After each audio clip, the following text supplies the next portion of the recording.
I'm JJ Virgin, PhD dropout, sorry mom, turned 4-time New York Times bestselling author. I'm a certified nutrition specialist, fitness Hall of Famer, and I speak at health conferences and trainings around the globe. But I'm driven, most of all, by my insatiable curiosity and love of science to keep asking questions, digging for answers, and sharing the information that I uncover with as many people as I can. And that's where you come in.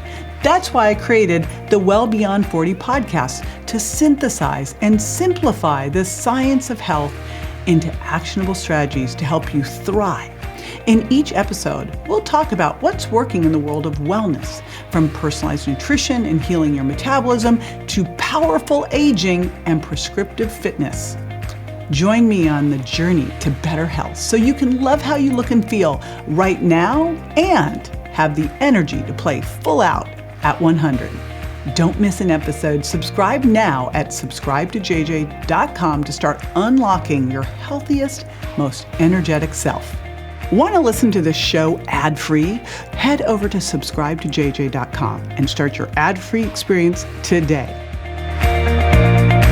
So you probably heard that less than 7% of the US population is metabolically healthy, and that's really kind of code word for insulin resistance. And that was pre-2020, so I have no idea what it is now. What if there was one thing that you could shift, that you could do a swap for in your diet that could reduce inflammation, reduce that feeling of hangry, improve insulin sensitivity, and do it quickly?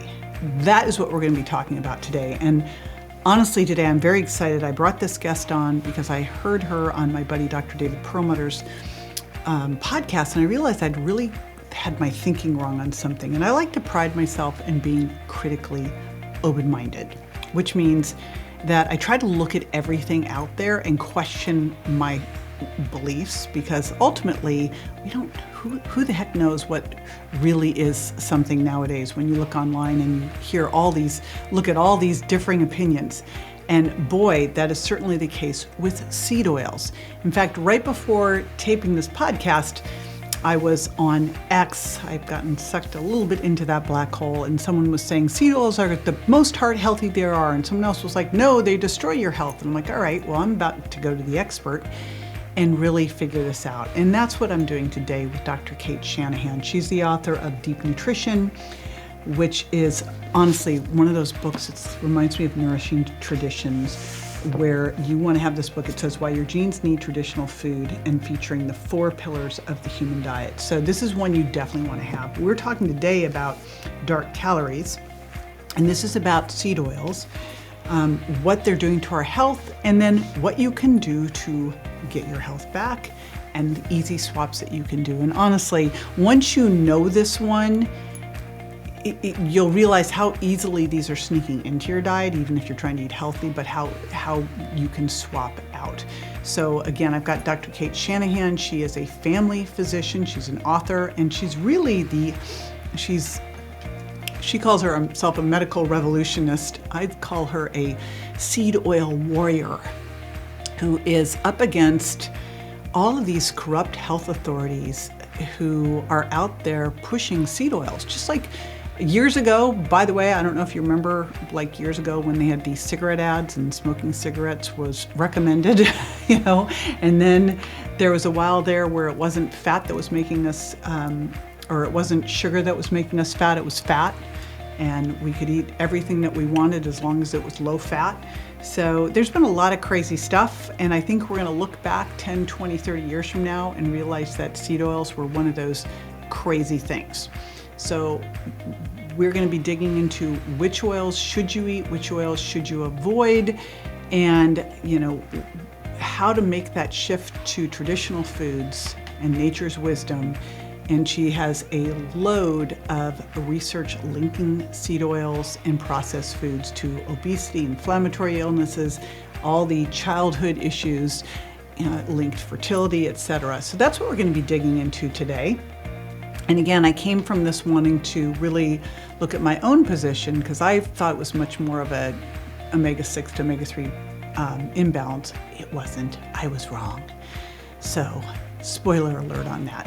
So I'm going to put all of her information for you to check out afterwards at jjvirgin.com/Cate, C-A-T-E, because she is going to give you a bunch of materials to help you on your journey. Of course, I also recommend grabbing those books.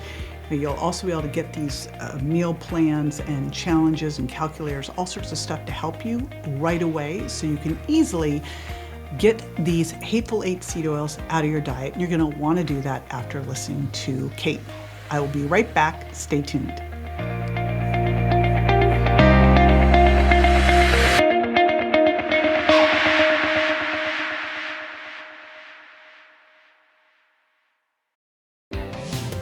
If you've ever blasted synth beats from your boombox or burned CDs for your besties, this one's for you.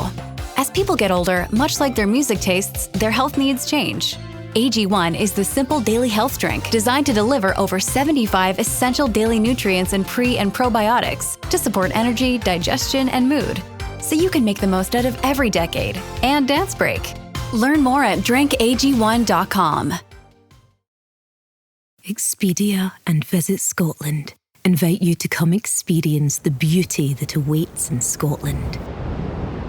The sweep of wild coastlines, quiet lochs, and untamed landscapes. Fresh cuisine that feels rooted in the land. Come experience the kind of stillness that stays with you long after you leave. Plan your Scottish escape today at expedia.com/Visit Scotland. Are your ad campaigns lighting up the dashboard, but not the pipeline? That's bull spend, and marketers are calling it out in Dashboard Confessions. My boss asked for results, so I opened my dashboard for the only positive-sounding metric I had: impressions. Cut the bull spend. See revenue, not just reach. LinkedIn delivers the highest return on ad spend of major ad networks. Advertise on LinkedIn. Spend $250 on your first campaign and get a $250 credit. Go to linkedin.com/campaign. Terms and conditions apply. Dr. Cate Shanahan, I'm super excited to dive into what I think is a very polarizing, emotional topic with you. We are going to talk about seed oils today. So welcome to the show. Thank you so much, JJ. This is the first time I'm meeting you, and this is just so exciting to be here with you today. Well, I followed you for a while. Your book, Deep Nutrition, is one that I think everybody needs in their success library. It reminds me of when I first read Nourishing Traditions, like 20 years ago, and my mind was blown. So these are like great foundational things that you don't think of coming from an MD, a family practice MD traditionally. And I think your story of how you started to get into all of this is really interesting. So how did you go from like being the traditional doctor over to getting deep into nutrition? Yeah, my whole life I wanted to be a doctor, and I wanted to be a doctor because I wanted to be able to resolve people's worries about things that come up with their health. And that means you have to understand the underlying root cause, right? And really to be able to really resolve the worry, because it doesn't make people feel so good to say, like what we do say now, like, why am I hypertensive? Or why do I have recurring migraines? And doctors say, oh, it's just, bad luck or bad genes, or we don't really know. Medical science hasn't figured it out. That doesn't really alleviate it, right? It's nice to know what it's called, but people still worry. Well, maybe it's something else. Maybe there's something else wrong. Maybe something else will go wrong.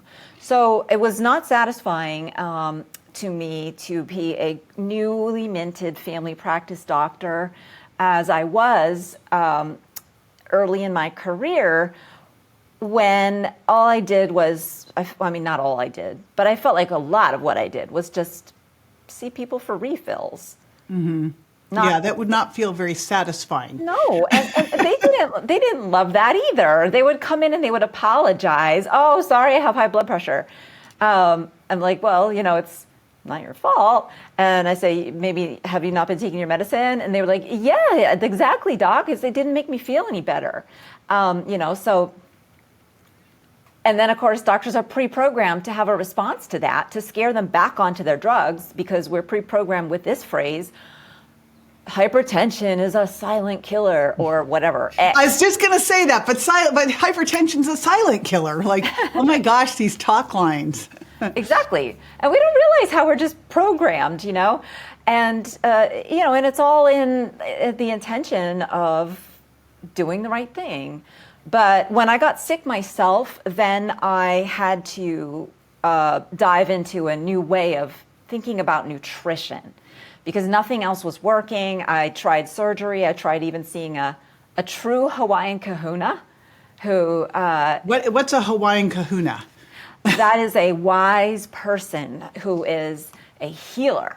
And so he took me into his room, which was really just a carport. So many things happen in carports in Hawaii. And he'd got like all, the medical benches there and everything. And I jumped up on the bench, or I didn't jump up. I climbed up slowly because my knee was hurting.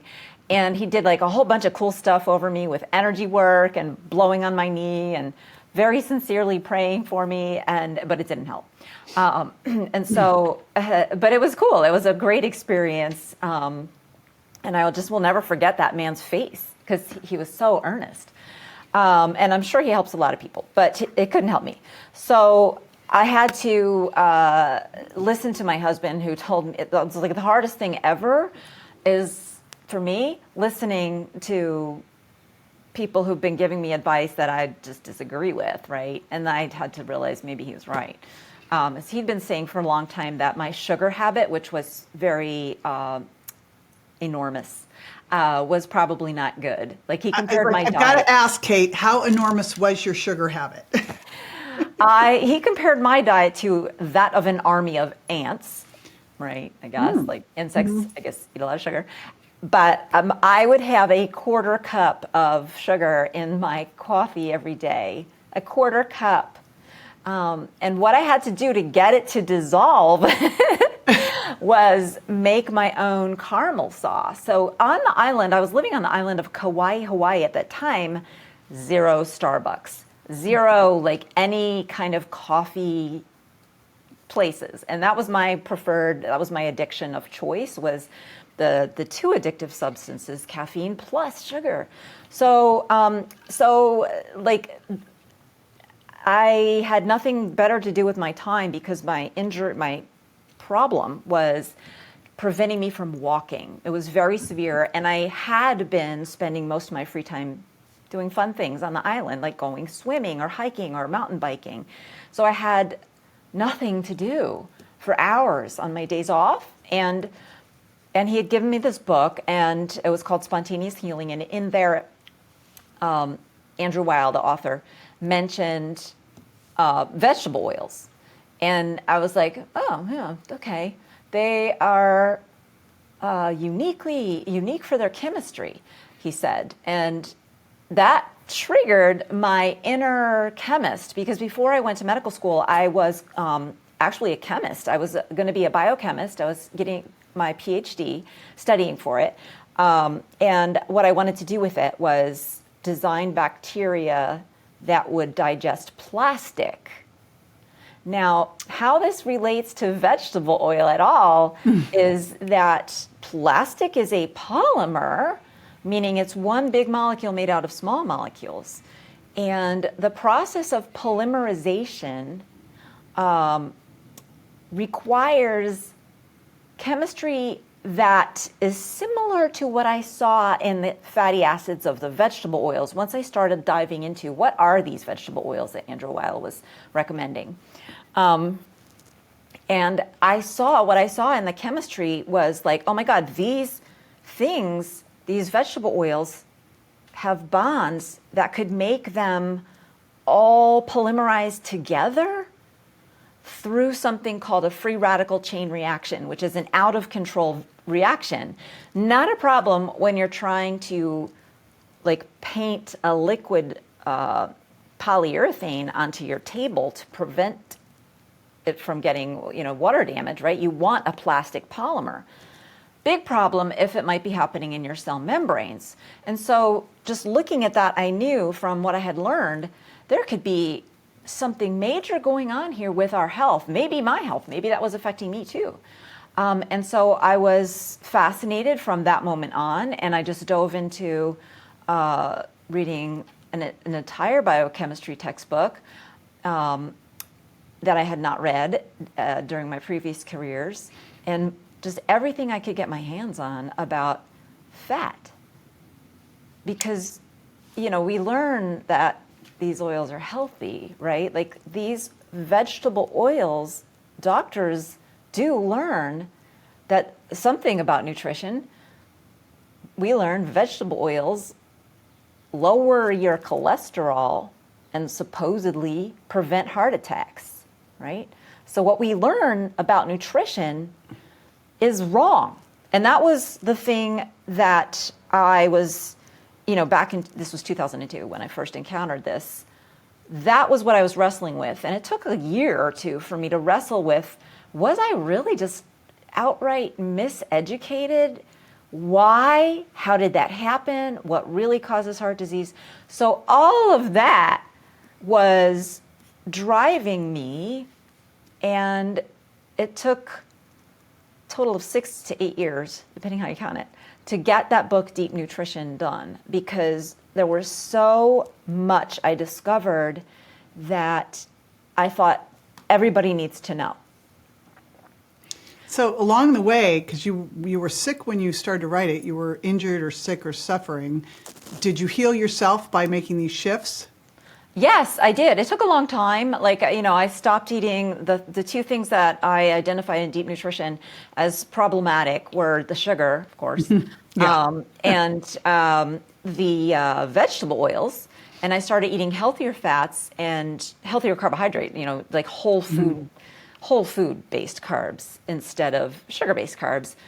And not only did that help me heal my immune system, which is what fought off the thing that was trying to kill me, which was a virus, it also radically changed it killed my sweet tooth. Like, I never thought, I don't know if you ever struggled with food addictions or sugar addictions or carb or any kind of flavor addiction, but I did, obviously, and I never thought I'd get over it, ever. I just thought it was me. But after a couple years, I realized now I knew I shouldn't be eating sugar, but I realized I didn't even didn't even care. Like, my husband could bring home chocolates that were my favorite Christmas chocolates, those little balls that you can get from Costco that have hazelnuts in them and that kind of crunchy thing, and a soft chocolate center, the most like heavenly things I could imagine. He actually brought them home, and I had forgotten that he brought them home. Like, normally I would have been obsessing about them. And that was when I realized something important had happened.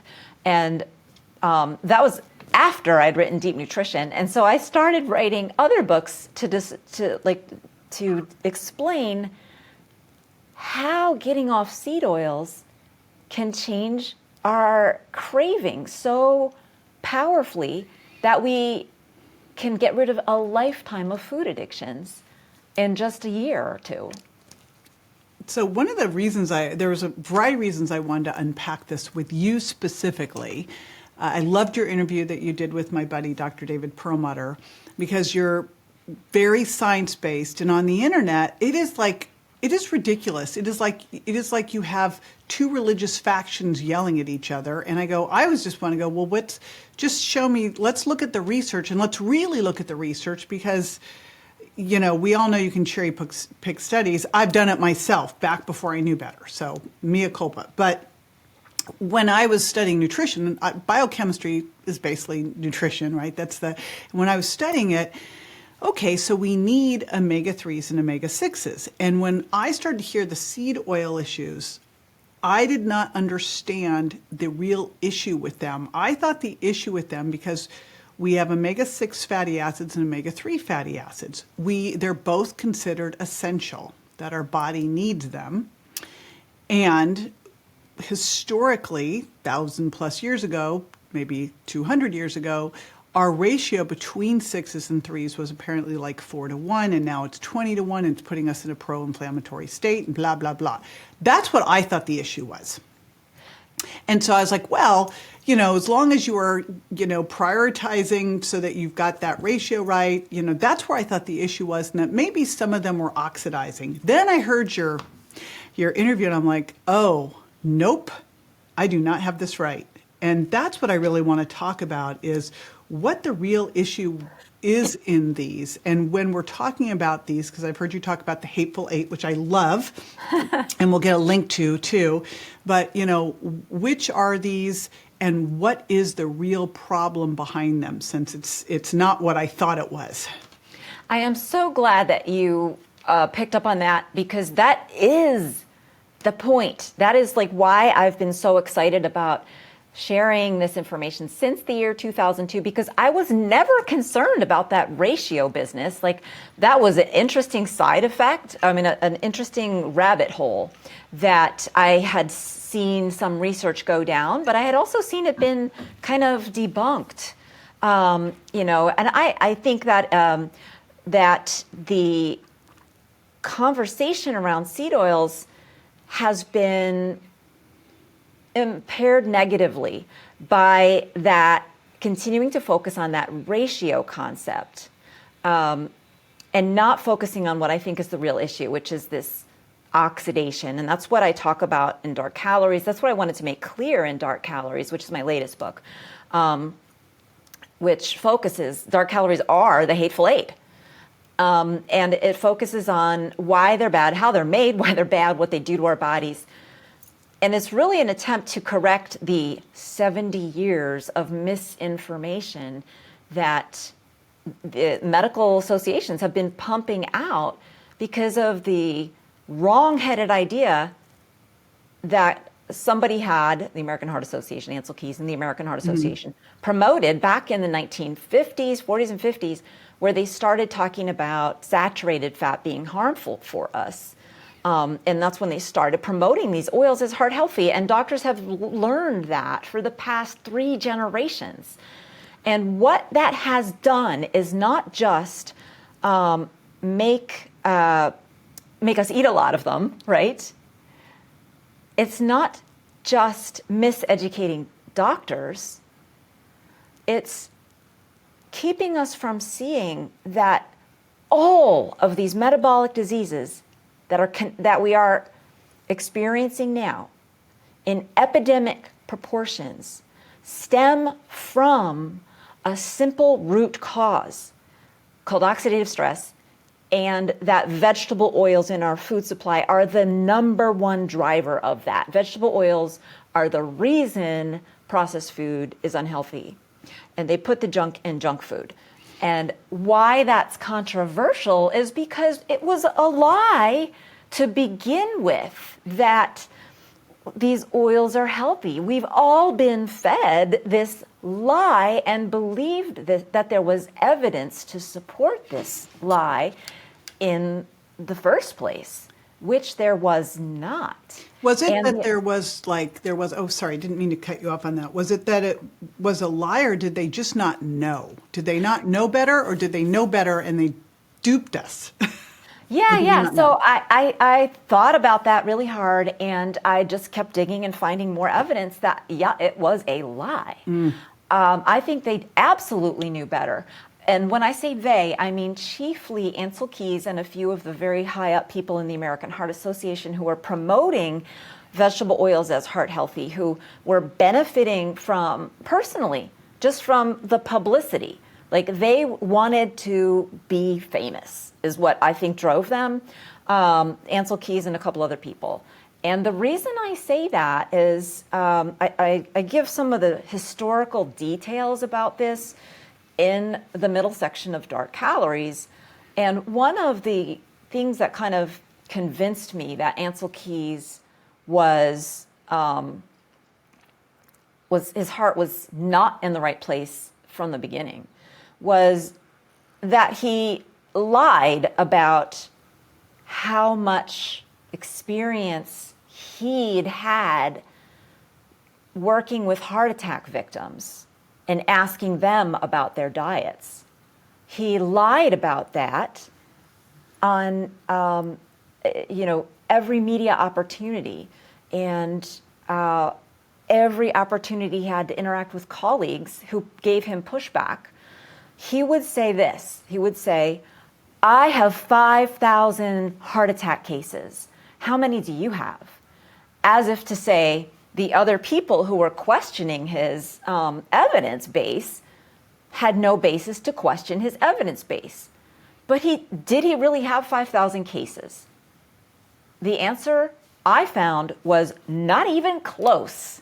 When he started saying that, he maybe had 12. Wow. I know that I went through this when I wrote Sugar Impact Diet, because I was looking at all the work of John Yudkin, who got decredited by Ansel Keys, because Ansel Keys was all about it's saturated fat that's creating the problem and sugar that's creating the problem, and went after him. And so, yep, same thing. All right, so these seed oils in question, because this is what I want to really dig into, is which ones are they, where are they, and what are they doing to us? So what are the Hateful Eight? So the Hateful Eight seed oils are the following: corn, canola, cottonseed, soy, sunflower, safflower. So there's 3 C's to memorize, 3 S's. And then there's like the sometimes Y, with A-E-I-O-U. Remember that from Schoolhouse Rock? The sometimes Y are 2 more: rice bran and grapeseed.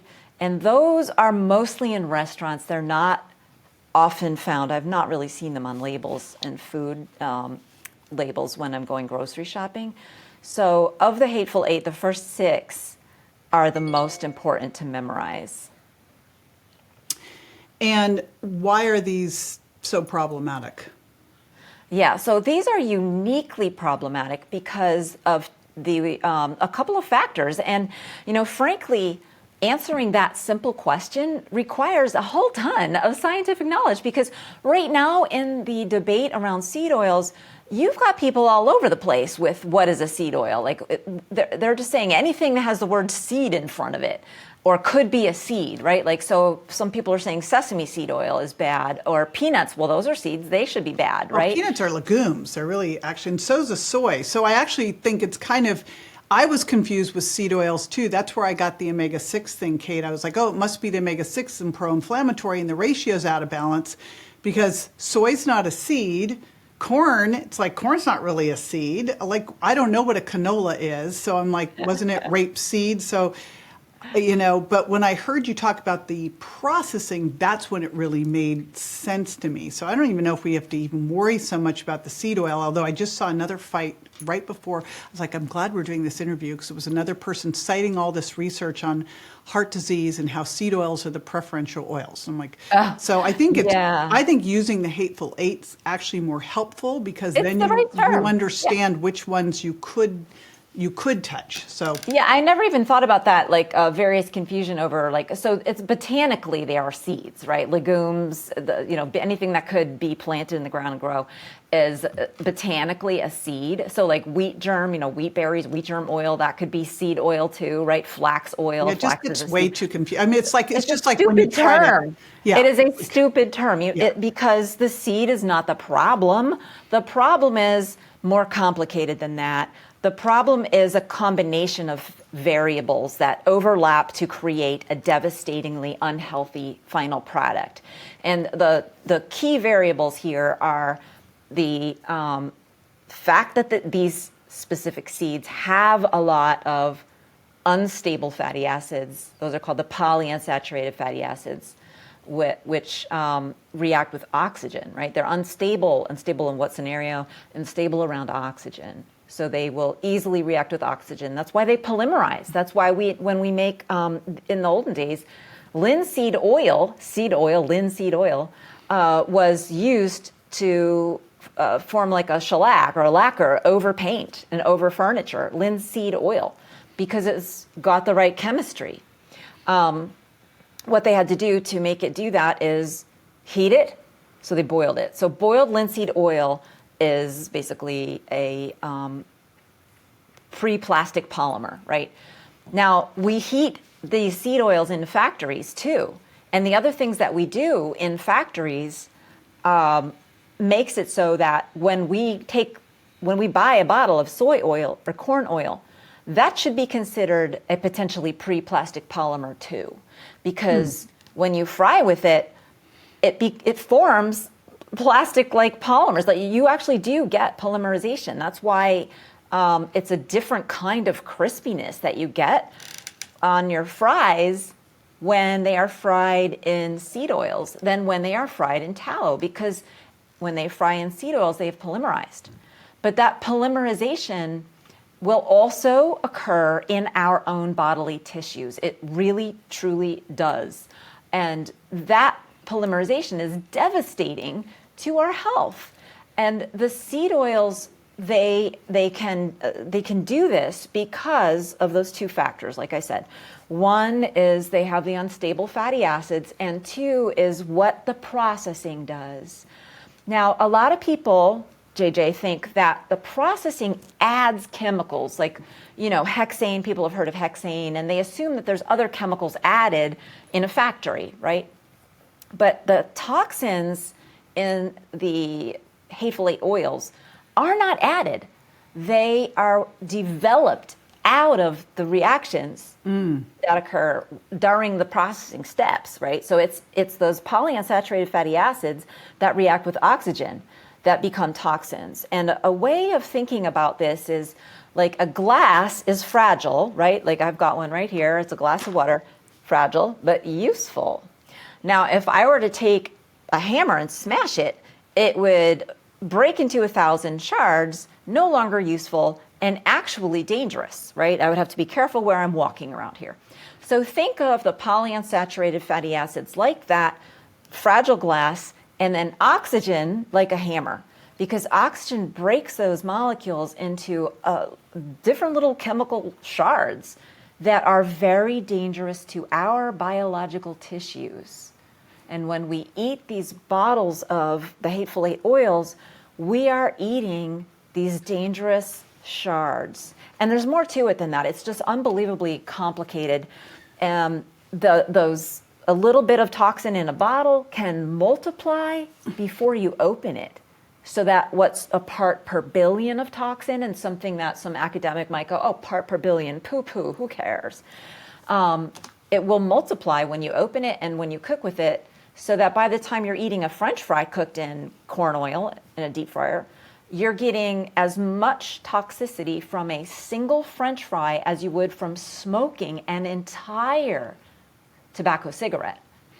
Yeah, I heard you saying that. It's like the pack of French fries, like a pack of cigarettes. I'm like, okay, now you're sitting and you're eating French fries. You've just like mimicked a lot of smoking. What's the, going back to the oils and the processing though, is there any way to take these Hateful Eight and process them so that they aren't hateful? Or is the only way these things can be processed into an oil creates these toxic byproducts? So the only way that they enter our food supply en masse in processed foods is through these factory intense refining processes that I was talking about, because that's cost effective and that's what drives our economy, right? Mm-hmm. So 99.99% of the canola oil, for example, that's out there is terrible for us. There is a way that you can make canola oil be less toxic. Now, is it going to be healthy? I don't think so. And I have to say that I don't think so because there's very few people actually testing the oil in the way that it needs to be tested, which is you have to test it for stability over time. You have to test it what happens when you open it. You have to test what happens when you cook it with food. You have to test what happens as it's consumed by an organism, an animal, a person, or a lab rat. Do you hear that? Sounds like breakfast is ready. Because Quaker's coming in hot with morning nutrition. 100% whole grain oats and a good source of fiber to fuel the rhythm of your morning and kickstart your day. And that sounds absolutely delicious. Fuel to start whatever's next. Quaker, official sponsor of FIFA World Cup 26. Let's go! Then, in a perfect world, they could take some of these oils and do a better version of them, but this is not happening because it would be super duper expensive to do it. Yeah, and it kind of reminds me of maybe olive oil, because you can get beautiful versions of extra virgin olive oil because it's this gourmet amazing thing. However, the most of it out there that you're seeing, as someone was just flashing on social media recently, literally the label said extra virgin olive oil, and you flipped it over and it was like, 80% canola oil. You're like, wow, how can you even say this? I know, it's really shocking that what they can get away with now.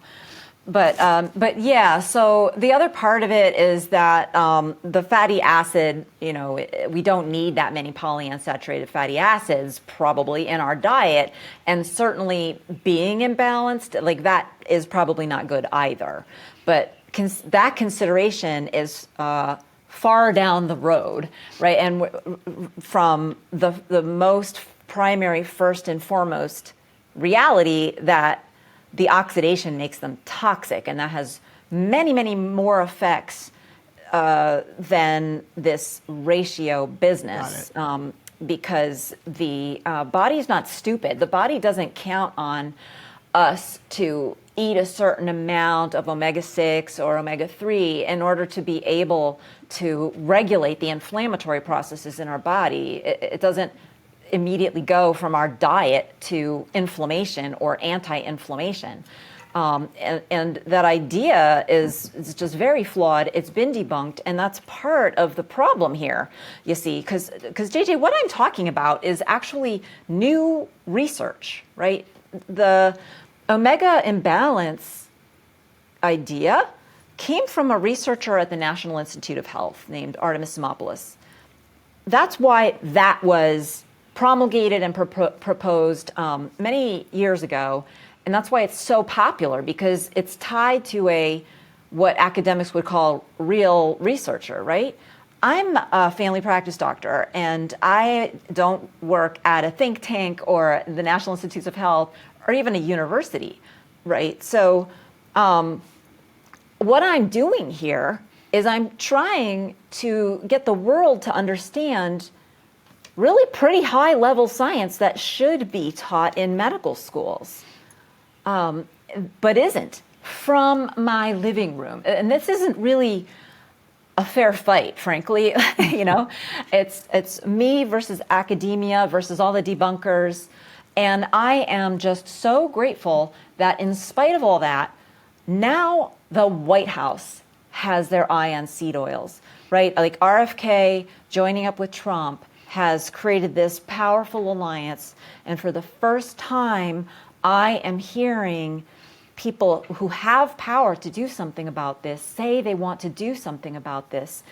And like I'm the mother of the no seed oil movement. This is my baby. I have been nurturing this for 20 years, and I never, in my wildest dreams, expected it to make it to the White House. So I'm thrilled that it has. And I want to make sure it survives, because what I see is a lot of great intentions, but a lot of pent up energy of, wow, we got to talk about so many things now that we haven't talked about.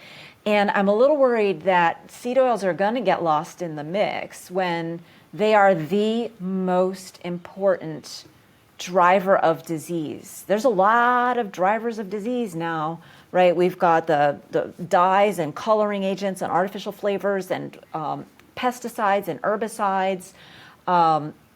That's just the drivers of disease in our food. There's many others, but of all of them, the seed oil issue is bigger than all of them. It's bigger than cigarette smoking.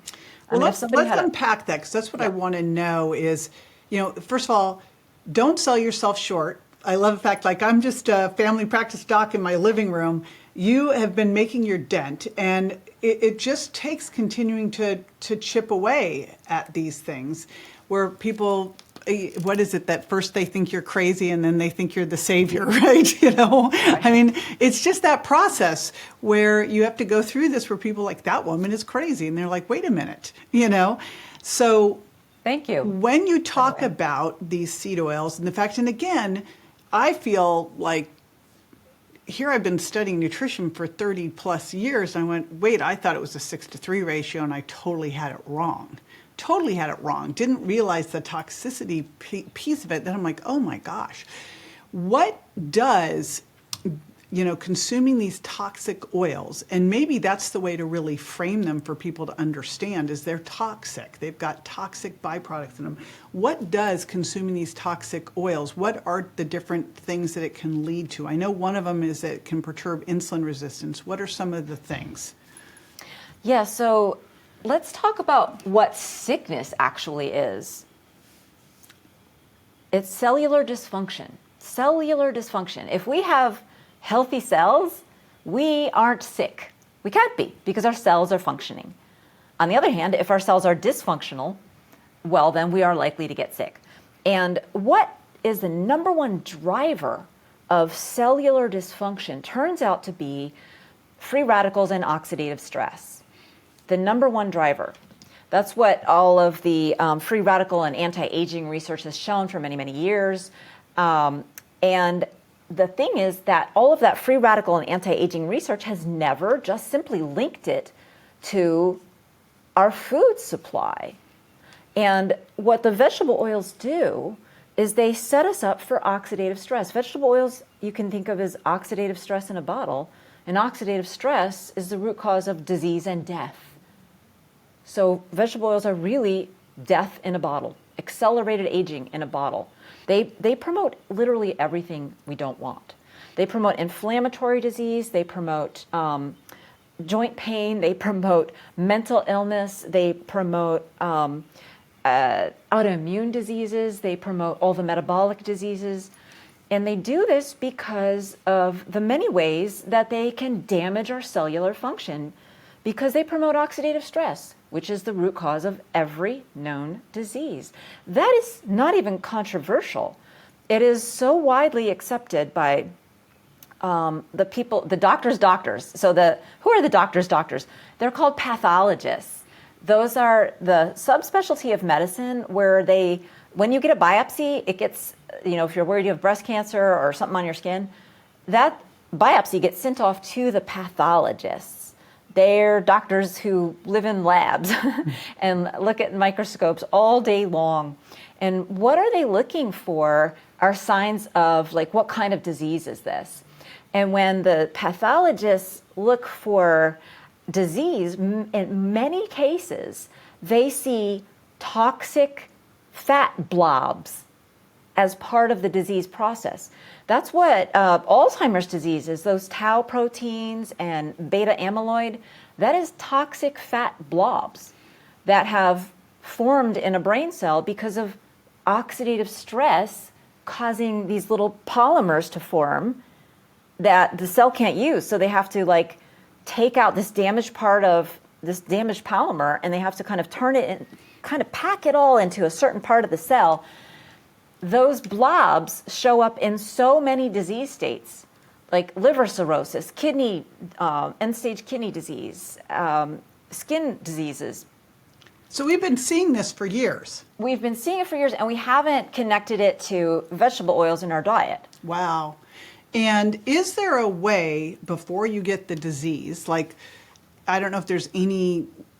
I was looking at things like taking omega-3 index tests where they look at 6-to-3 ratios and they can dig, and I don't know if that's reliable at all, or if you could just look at an oxidative stress panel. Is there a way to look at these things to see where you're at now? Let's say someone's listening and they go, okay, I'm going to first look at my diet and look at all the places seed oils are sneaking in, which we'll talk about, and replace them with better swaps.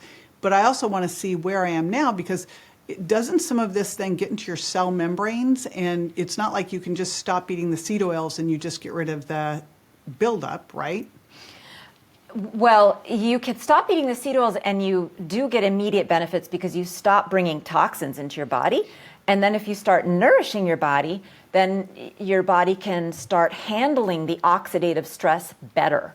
And so what is actually building up in our body is, it's not the toxins. The toxins actually get eliminated for the most part, except for, like I was saying, those plastic polymers that we see in our brain cells, in our nervous system, in organs that are damaged from disease, chronically diseased organs, yeah, they have a little bit of this stuff in them, but the vast majority of the toxic oils that we've eaten and the toxins, our body actually eliminates that stuff. It does a lot of work. That's what inflammation is. Inflammation cleans out all of the toxic damage, or the vast majority of it, and takes it out of our body through the liver, which ends up in our bile, or through the kidney, which ends up in the urine. So our bodies actually eliminate the worst stuff to the extent that they can. And that process involves inflammation. And so I've just explained to you why we have such an inflammatory problem, so many inflammatory diseases. And it's not the ratio, it's the oxidation. Oxidation drives inflammation. And so when you ask, what is a sign? I have to tell you that, truly, medical science is 70 years back. We have not learned anything. And my books try to make up for the fact that doctors have been wrong about this for 70 years, and we've been missing opportunities left and right. You know, earlier when I was talking about how I was not satisfied just managing my patient's blood pressure because I didn't know what the root cause was. Well, it's oxidative stress. And so when you ask, what are these signs of oxidative stress in your body? It's all of these things that we call risk factors right now. We call hypertension a risk factor. We call high blood sugar a risk factor. We call diabetes itself another disease. We call diabetes a risk factor for heart attack and stroke and a whole bunch of cancers that we know are associated with diabetes. Diabetes is a risk factor for Alzheimer's disease. Yeah, but these are progressive. This is the reason I'm asking. So yeah. You don't wake up one day and overnight you have gotten Alzheimer's, diabetes. So prior to that, there was, a decade or more of bad behavior, or misinformed behavior, right, creating this issue. And is there a factors, way to show someone, see this here? Because I think for a lot of people, Kate, I think of people really trying to do the right thing, they're not even aware that if they go out to a restaurant and they order the olive oil and vinegar for their salad, that what they got likely wasn't olive oil, right? That what they got was canola oil with a hint of olive oil, so they could call it that. That, there's so many situations where people don't really have any idea that they're consuming the level of what they're consuming. I just wonder if there's something you could look at ahead of time before you get diabetes, cancer, heart disease, where you can say, see this test or see this, these are indicators of this diet, or is it just purely, I'm a big food tracking person, but, read your labels, do your food tracking, focus on extra virgin olive oil and ghee and beef tallow and leave it at that. I don't know. What is it? JJ, what I'm saying is that everything that doctors call a risk factor is an indicator that seed oils have damaged your body, because nothing else does it as efficiently. But it doesn't damage it overnight, right? It damages over time. Correct. Are there any early warning damage signs? Hypertension, right? The silent killer, right? We have hypertension for decades before we ever have a heart attack or a stroke, if we ever get one. Or we have hypertension for decades before we have the kidney failure, right? So hypertension is a huge red flag that your body is not able to deal with oxidative stress, that seed oils have depleted your body's antioxidants, and you need to do something right away. So is high blood sugar.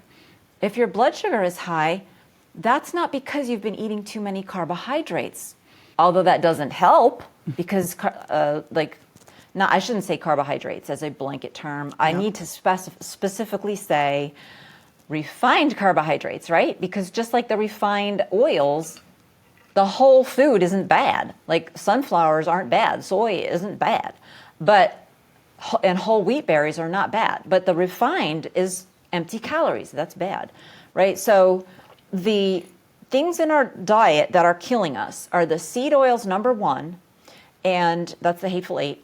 And then number two is the refined carbohydrates, the refined flours and the added sugars, all of those added sugars, whether it's high fructose corn syrup or cane sugar or date sugar, whatever, all this refined sugars. That is not a whole food.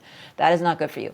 Those two things combine to cause all the diseases. So if you have prediabetes, that is a sign that your diet has damaged your health, and you are on the path to getting some of these more end stage diseases, right? Like you said, you definitely don't develop Alzheimer's overnight.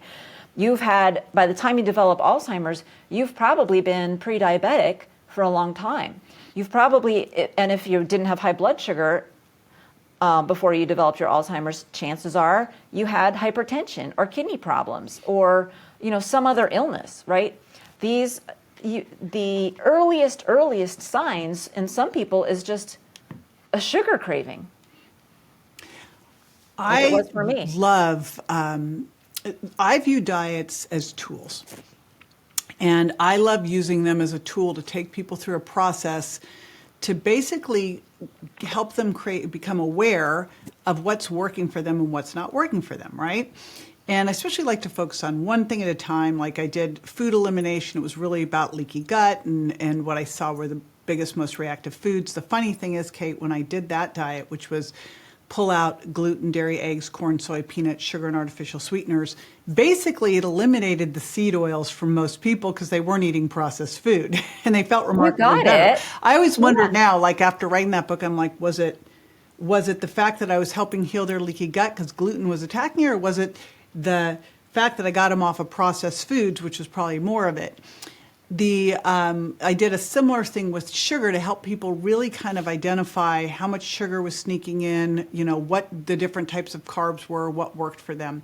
I really view this as something where it sounds like if someone pulls these out of their diet, and I sure hope that when listening to this, you make a commitment to do this, that you are starting to read the labels. And I'll tell you my school of thought. You may poo-poo it, but that's what I want to hear. So I'd love to have you coach me with everybody listening.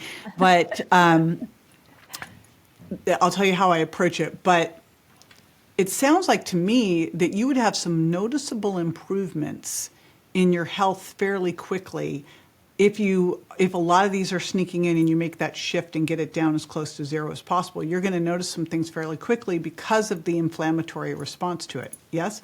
Yes, you're going to notice it from day one when it comes to your energy levels. And so in the back third of Dark Calories, I walk people through exactly the steps to take to build what I call energizing meals, because the most common way people have like an outward sign of an inward damage from seed oils is being hangry when they don't eat. Which is a thing now. Like hangry wasn't a thing, when I was growing up. I never even heard hangry, and now hangry is like a thing. Right. Right. And we're also, not coincidentally, eating about 4 times as much seed oils in the year 2020 as we did when I was growing up, which was around the 1970s. 4 times the most toxic thing in the food supply.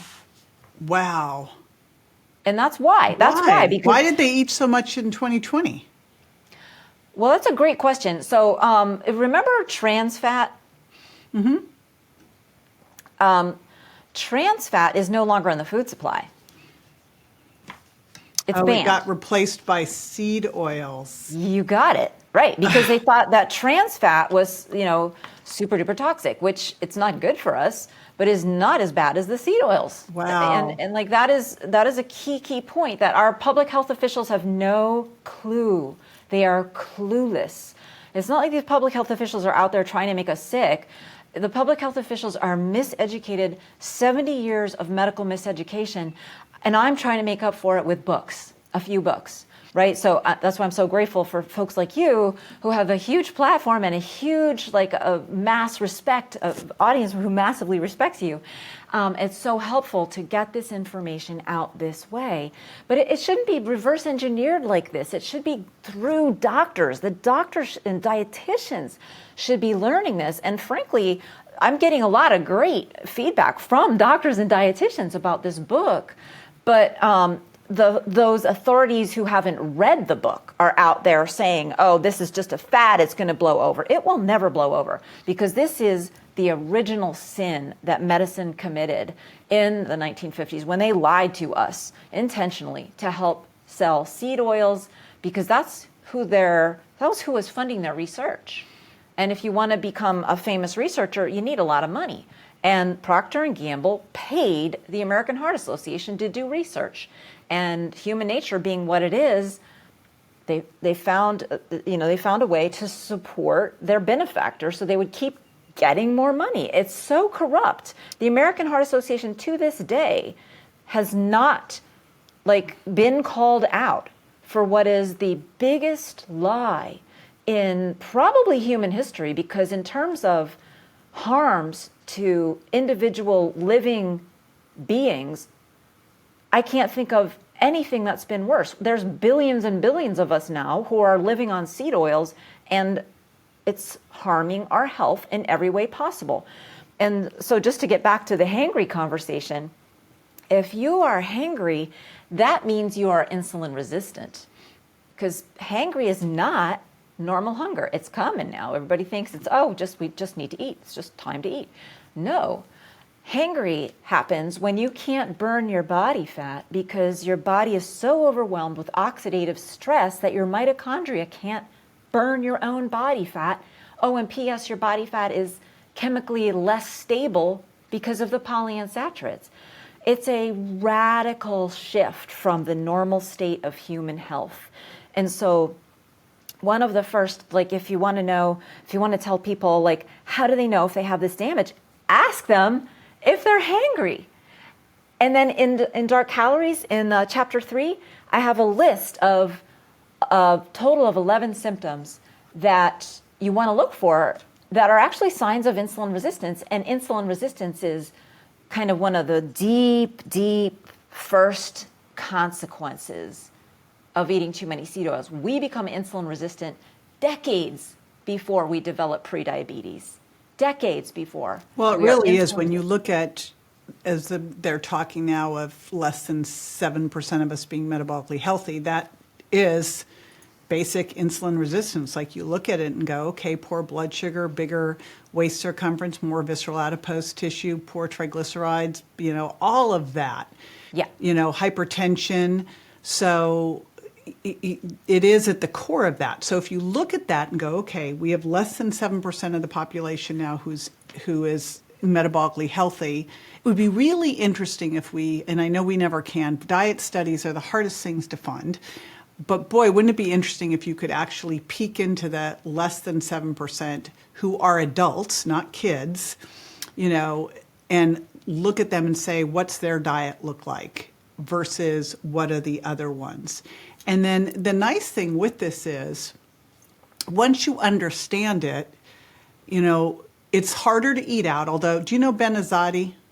Oh yeah, I've been on his show. Okay, so Ben gave me that card. He gave me cards. I gave them to our whole Mindshare Mastermind member, all the doctors. I'm like, here, grab the card so you can take them out to restaurants. So for those of you listening, you can listen to my podcast with Ben. But basically, he has these Hateful Eight seed oil cards that you can give to the waiter to take to the chef so that you don't get the seed oils in your food.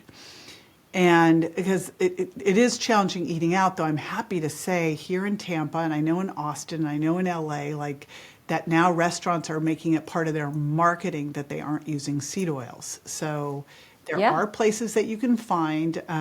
What's the big kind of, it's fast food, but a fast casual restaurant that's no seed oils that I keep blanking on. Oh yeah, is it Sweet Green? Yes, Sweet Greens. They just got rid of their seed oils recently. Yeah. They just what?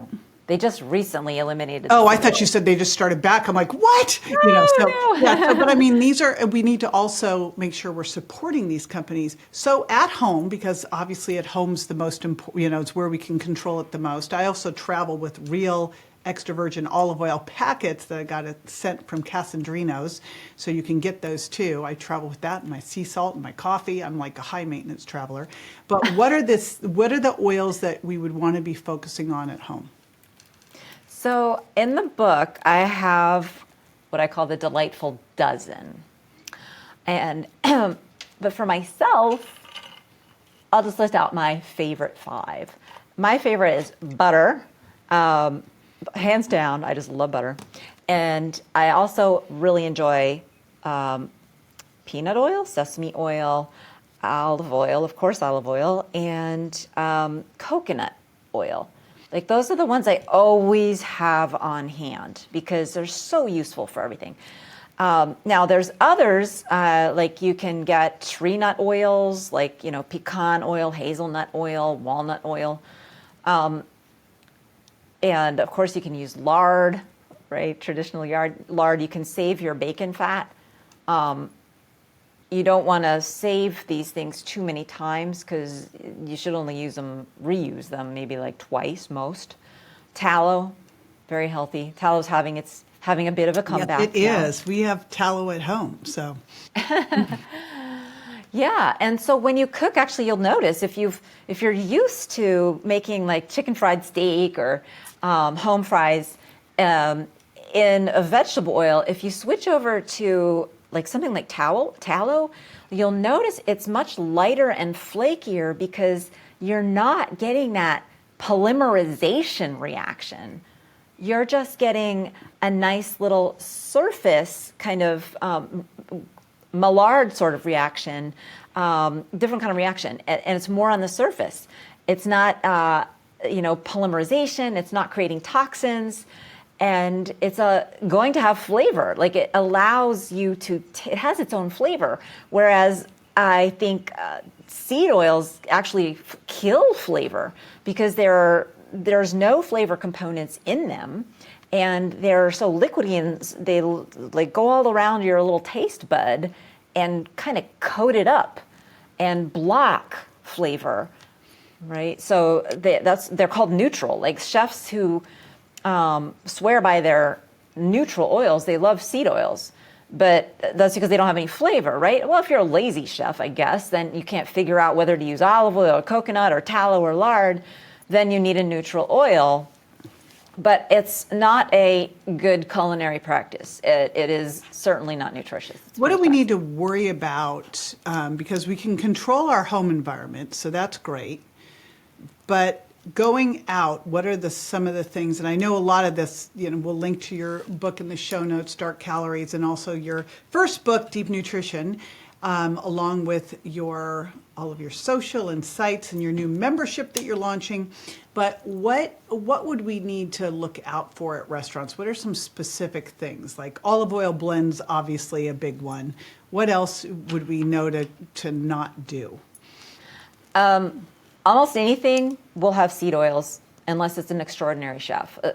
Let me tell you, when I worked with the Los Angeles Lakers for 6 seasons, most of my time was spent trying to figure out what foods on the menus at the fancy hotels they would stay at, like Four Seasons and 5-star hotels, $1,000 a night hotels, fancy restaurants. What in that restaurant did not have seed oils? And it was a crapshoot, but because it could be anything, so there's no blanket answer to that. But for the most part, most of them said almost everything is made with seed oils. Even if you have like a soup, they will saute the vegetables in seed oils, right? Even if you have like a roast chicken, they will marinate the chicken in some kind of a vegetable oil. And if there's any kind of a sauce, chances are it's a kind of a vegetable oil. So this is why when people go on vacation, they come back and they don't feel so good, even if they went to fancy restaurants, and they often just blame themselves. Oh, too much alcohol, or I just overate. It's that you were eating a bunch of seed oils and you didn't know it. Like especially if you've been trying to avoid them and you go out and you're just trying to have a good time on vacation, you're going to be getting seed oils. And so if you want to avoid them, you have to be that aggressive, take over the conversation person and say something like this. Is there anything you can make with me from scratch? You can make for me from scratch with butter. Because butter, they're not going to fake. And you can always specify, I mean real butter, not butter oil, which is a thing, tastes like butter. Yeah, so you do have to say that. and not margarine, right? So I can't believe margarine's even a thing anymore. It's amazing. Yeah, I know. I can't believe it's not butter. The spreads, that kind of stuff. God. Plant spreads, they call them now. So it's only two things that person has to remember: no butter oil and no margarine, right? And then usually they'll be able to find something, because most restaurants, even as bad as things are now, will have butter. I also think we should really look for those. I was just in LA and I went to the same restaurant for dinner twice in a row with friends because they don't use seed oils. And I'll shout it out, Matu, their Wagyu Australian, it was amazing. They served beef bone broth as your starter, like incredible. Beef tallow fries. I don't normally eat fries, but I felt like I needed to test them just for research purposes. The final question here, I'm just wondering, as I heard you say that, I always think of when I go to Europe, and I will tell you, I thought it was the fact that, they don't use all the pesticides and herbicides that we do, and everything's grass-fed, grass-finished, because I'm so careful at home, but we eat out, we travel a lot. But we go to Europe, we feel great. And I'm assuming, and it blows my mind as I start to look at what's allowed in Europe and what's not allowed in Europe. What is it? Do they do seed oils in Europe or not? Or is it country by country? It's going to be country by country, because it's going to depend. If you're going to a high-end restaurant, very often they're proud of their traditions. And they're going to use butter if that's the traditional thing, or use the olive oil if that's the traditional thing, right? So, and then they also do have totally different kinds of breads as well. Like the way that they make bread is radically different over there than the way that we make bread. So it's multiple factors. Yeah. But certainly the infusion of seed oils started in America decades and decades before it started over there. And the chefs just have become dependent on them here, whereas many chefs do not depend on them. They know how to work with something else still over there.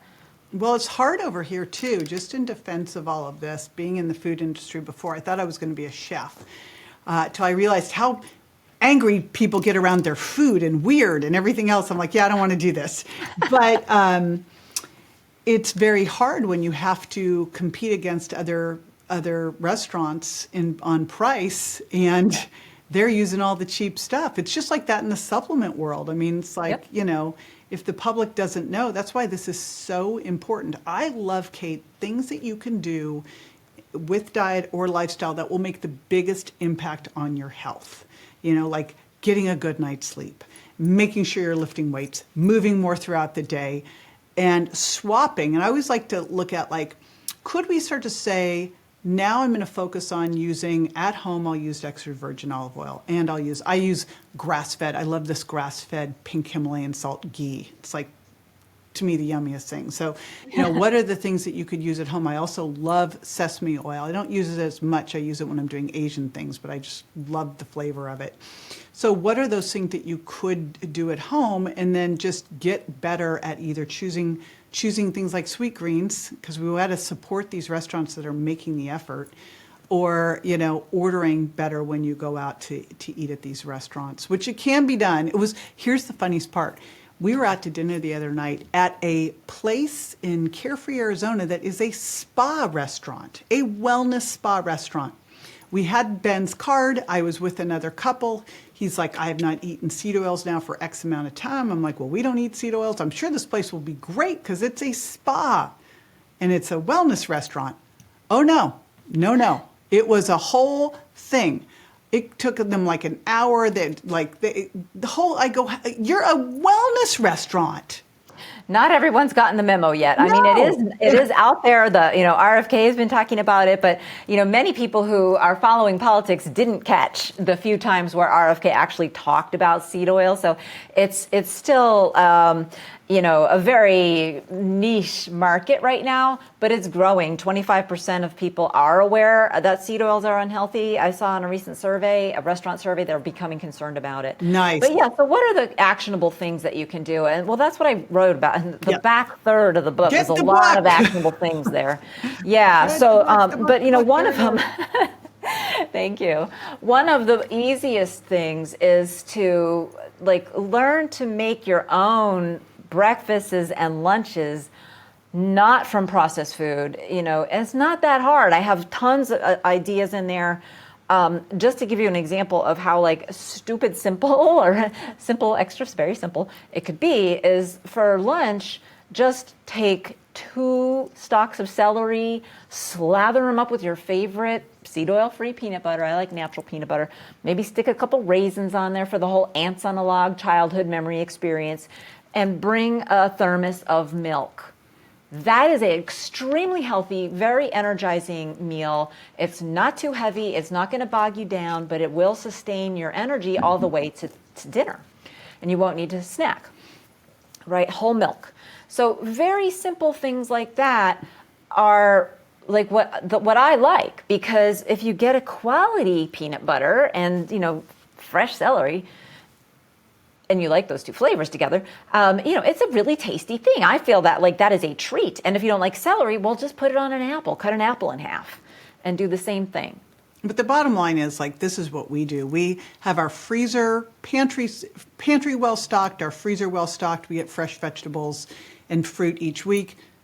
Easy. Not a hard thing to do. We make extra dinner every night so that we have it for lunch. It is easy. So it's just a little bit of effort at the beginning as you learn to swap things out. But again, I love the whole concept of swaps. It's how I've built a lot of my programs. So I would just look at this and go into your pantry.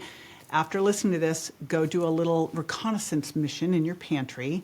Get rid of the seed oils. And I don't say give them to someone else unless there's someone who you really don't like, but that's mean. So just get rid of them. I remember when I was telling people, okay, clean out all these processed foods. I'm like, just get rid of them. Don't want you to give anyone the, Exactly. It's hard to say, well, put this toxin to some other body. Well, and someone will go, oh, but they're, someone who doesn't have, is lower income. I'm like, that's an even worse place to go. Then certainly you don't want them having to go into disease care. So let's go for clearing out these things, starting with your home, and, look at if you are doing fast casual, check out Sweet Greens. I'm going to call them out because I know they're doing this, or some of the restaurants that have made the commitment. I think Smashburger just made the commitment to do everything in beef tallow too. So they're out there now and doing it. Now you have a bunch of resources. So first of all, you have your book, Stark Calories and Deep Nutrition. These are both ones you're going to want to have. You have put together for everybody, I think, the Hateful Eight list and some other great resources you can get right away. You'll get your book on Amazon in 2 days, but in the interim, you can get this right away too. So I'm going to put the resources that you're giving everyone at jjvirgin.com/Cate, C-A-T-E. What are some of the things? Because I saw you had your PDFs, you had your Hateful Eight challenge, and I'm assuming that is the challenge to get people to swap out, yes, and take them out? Yes. Exactly. Yeah. And there's a 2-week menu of, here's just some sample ideas of what you can eat. I'm sorry, it's 1 week. In the book, this 2 weeks. And then another thing is how to count carbohydrates, right? Because I don't want people having too much of the empty calorie carbohydrates. And I've got a little resource that tells you, well, what are the healthy carbohydrates, and roughly how much carb are you getting, and roughly how much is too much. So, you don't have to use an app. You don't have to do weights and measures. I teach you how to eyeball some stuff, just basic stuff. So, cool. Should you probably not eat 5 bananas a day, that kind of thing. It's probably too much. But if you're asking that, you probably know the answer too. Yeah, exactly. I always love it when people come and ask me questions. I'm like, if you're asking me that, you already knew the answer to that question. You just exactly. looking for permission. They just need you. Yeah, they need you to say it's going to be worth it. So do it. Those are some of the free resources that you're going to get. And then, what we've been talking about together is probably a little overwhelming for some folks, right, who don't really feel comfortable in the kitchen at all. So what I've done, and this is very exciting for me, is I've put together, finally, after years, I put together a learning community where there's a course inside the community and people can help each other gain the skills in a very gradual, simple, user-friendly way. It's a 6-week course, and by the end, you will be able to meal plan for meals that you actually like and coordinate your shopping list and everything so that you don't have to spend all day Sunday doing meal prep. You just spend a few minutes writing out a shopping list that you may already be doing. You're just going to do it more in coordination with what you're going to eat in mind. So it's taken me many years to get this thing together, but it's based on, so many years of working with people and knowing, what I've been telling them one-on-one to do and how to get them to change their habits in the most simple way, right? Habit change is always hard, but we got to start small, and that's what I do. I teach you how to start with the smallest little steps that will give you huge results. Well, that's what I love. These are small things, seemingly small, but they have big dividends. And so, it's the little hinge swinging the big door. So I love that. So again, I'm going to put this at jjvirgin.com/Cate, C-A-T-E, for Dr. Cate. And I appreciate your time. I know I kept you over, and I'd keep going, but I've got to honor your time here. I appreciate all the work that you're doing. And you just you think you're not doing much from your living room as a family practice doctor. You're making a huge dent, and it is like this whole movement, you founded this whole thing, and now it's catching fire. So it is very exciting. Go you, because I know when you take on something like this, the media does everything they can to make you sound like you're a crazy human, and that this is silly and ridiculous and everything else. And they'll look back another 10, 20 years and go, that woman saved countless lives. So thank you for your courage. Well, thank you. Thank you so much for your support. It means the world to me. It really does. Thank you.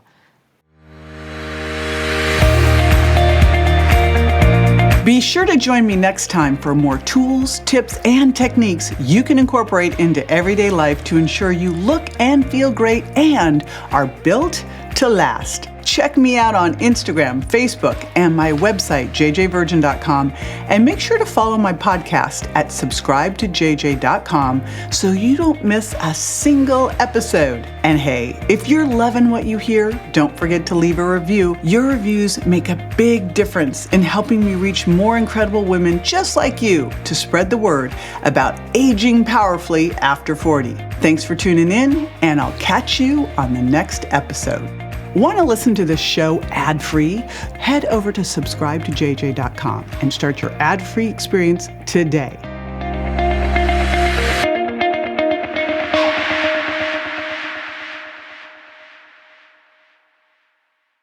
Hey, JJ here, and just a reminder that the Well Beyond 40 podcast offers health, wellness, fitness, and nutritional information that's designed for educational and entertainment purposes only. You should not rely on this information as a substitute for, nor does it replace professional medical advice, diagnosis, or treatment. If you have any concerns or questions about your health, you should always consult with a physician or other healthcare professional. Make sure that you do not disregard, avoid, or delay obtaining medical or health-related advice from your healthcare professional because of something you may have heard on the show or read in our show notes. The use of any information provided on the show is solely at your own risk.